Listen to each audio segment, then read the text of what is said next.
সবাই খুব ভালো আছো আর আমিও চলে এসেছি আরও একটা নতুন ভিডিও নিয়ে। আজকে হচ্ছে শুভ রথযাত্রা, সবাইকে জানাই অনেক অনেক শুভেচ্ছা ভালোবাসা। আজকের দিনটা সবাই অনেক মজা করে আনন্দ করে কাটাও। তো বিকেলবেলা আমি আর সোনাই বেরিয়ে পড়েছি। আমরা এখন যাচ্ছি সোনাইয়ের নাচের ক্লাসে, সেখান থেকে যাব হচ্ছে রথতলায় রথ দেখতে। প্রত্যেক বছরই যাই, মিন্টুর এখন আর সময় হয়ে ওঠে না বলে আমি আর সোনাই এক জুটি হয়েছি। তো নাচের ক্লাস থেকে এখন বেরিয়ে পড়েছি, ওখান থেকে জাস্ট হাঁটা পথ, কিছুটা গেলেই এই যে রথ।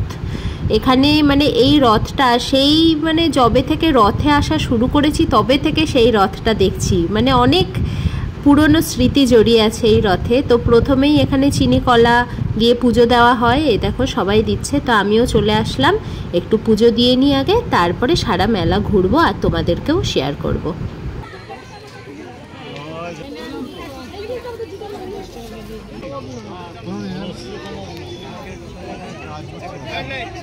তো ওইদিকে পুজো দেওয়া হয়ে গেছে, এখন বেরিয়ে পড়েছি। এই যে এখানেও অনেকে বসেছে চিনি কলা নিয়ে, আর মেলায় যেটা হয় দোকানপাট সেগুলো তো বসেইছে।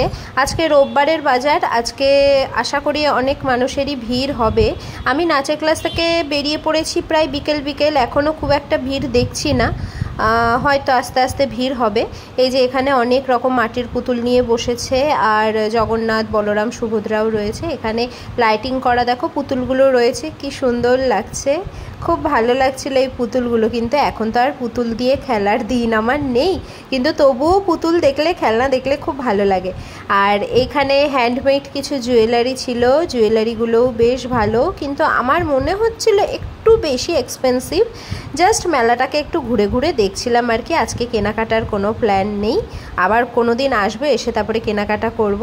আর এখানটায় মেলায় স্পেশাল যে জিলিপি গজা পাঁপড় এগুলো তো থাকবেই থাকবে। তো এই যে জিলিপির দোকানটার এখানে দাঁড়িয়ে রয়েছে আর ভাবছি যে জিলিপি নেব কি নেব না। মেলায় আসলে একটু তো জিলিপি নিতেই হয়, কিন্তু ওই যে বাড়িতে সুগারের মানুষ, জিলিপি নিতেও ইচ্ছে করে আবার ভয়ও লাগে নিতে। তো যাই হোক, এই দেখো মেলায় লোকজন আস্তে আস্তে হচ্ছে, এখনও সন্ধে প্রায় হয়েছে সবে, খুব একটা মানুষের ভিড় এখনও দেখছি না। তো রাতের দিকে হয়তো বেশি ভিড় হবে। এখানে দেখো পাট জাতীয় কিছু দিয়ে এরকম হনুমান করা হয়েছে, বেশ ভালো লাগছিল জিনিসগুলো।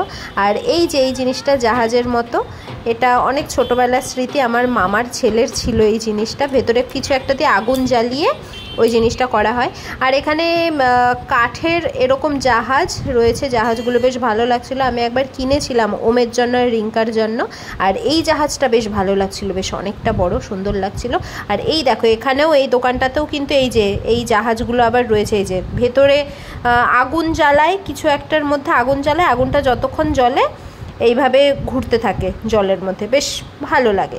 যাই হোক, তারপরে এখানটায় দেখলাম রথতলার মোড়ে প্রচুর মানুষ এপাশে আর ওপাশে রাস্তা দাঁড়িয়ে রয়েছে, আমি বুঝতে পারছিলাম না যে কেন দাঁড়িয়ে রয়েছে। তারপরে ভাবলাম হ্যাঁ, এই দিক দিয়ে রথ যাবে। আমাদের এখানে যশরার মাঠে একটা বেশ ভালো রথের মেলা হয়, এর আগের বার মার সাথে গেছিলাম, সেই রথটাই এখন এখান দিয়ে যাবে। এই দেখো মানুষের আনাগোনা কিন্তু শুরু হয়ে গেছে, এই যে এখন ব্যান্ড পার্টি এসছে, রথ পেছনেই রয়েছে। তো অপেক্ষা করি কিছুক্ষণ, রথ দেখব আর জগন্নাথের দর্শন করব। হরে রাম হরে রাম রাম রাম হরে হরে, হরে কৃষ্ণ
জগন্নাথ দেবের দর্শন হলো।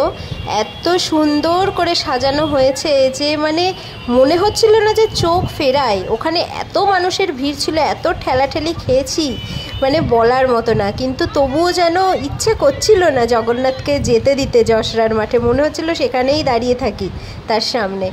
তো মনটা ভরে গেল। তার সাথে ঠাকুরের আরতিও দেখলাম। দেখার পরে ওই টুকটাক একটু মোমো, একটু ফুচকা, আইসক্রিম এইসব খেয়ে একটু মেলাটা ঘুরে দেখছিলাম। মেলার ব্লগ এর আগেও তোমাদেরকে দিয়েছি, নতুন করে দেখানোর আর কিছু নেই। ঘর সাজানোর জিনিস, খেলনা বাটি প্রচুর কিছু বসেছে মেলায়। তো এখন বাড়ি চলে যাচ্ছি। ভিডিওটা ভালো লাগলে একটা লাইক, কমেন্ট, শেয়ার করো আর চ্যানেলটাকে সাবস্ক্রাইব করে পাশে থেকো। সবাই ভালো থেকো।